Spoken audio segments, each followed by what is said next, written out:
আল্লাহ তাআলা বুঝাইলেন আমার নবীর আদর্শ সবাই গ্রহণ করবে না। উম্মত বলে দাবি করবে, মুসলমান বলে দাবি করবে, মুমিন বলে দাবি করবে, আশিক বলে দাবি করবে, তবে এরা সবাই আমার নবীর আদর্শ গ্রহণ করবে না। আমার নবীর আদর্শগুলো তারাই গ্রহণ করবে, তারাই নিজেদের মধ্যে সেট করবে যাদের মধ্যে তিনটা গুণ আছে। এক নাম্বার গুণ হইল যারা আল্লাহ পাকের সঙ্গে সাক্ষাৎ করার আশা রাখে। দুই নাম্বার গুণ হইল যারা আখেরাতের দিবস নিয়ে, আখেরাত নিয়ে চিন্তা ফিকির করে।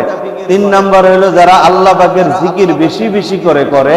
এই তিন গুণ বিশিষ্ট মোমেন, এই তিন গুণওয়ালা ইমানদারেরাই আল্লাহর নবীর আদর্শ নিজেদের মধ্যে বাস্তবায়ন করবে।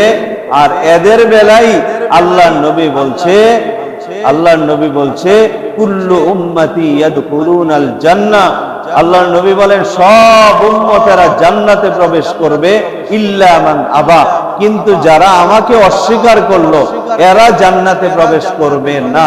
কিলা ওয়া মান আবা ইয়া রাসূলুল্লাহ, সাহাবায়ে কেরামরা প্রশ্ন করলো ইয়া রাসূলুল্লাহ, আপনাকে অস্বীকার করবে এমন কে আছে? আপনাকে মানবে না এমন কে আছে? রাসূল বলে হ্যাঁ আছে, মান আতাআনি দাখালাল জান্নাহ, যে আমার আনুগত্য করবে, অনুসরণ করবে, আমার আদর্শ মেনে চলবে, আমার সিরত মেনে চলবে, সে আমাকে মানলো, সে আমার অনুসরণ করলো, সে আমার সঙ্গে জান্নাতে যাবে। ওমান আসানি ফাকাদ আবা, যে আমার আদর্শ মতো চললো না, আমার ইতাআত অনুগত্য করলো না, সে আমি নবীকে অস্বীকার করলো, সে আমি নবীকে কি করলো? অস্বীকার করলো।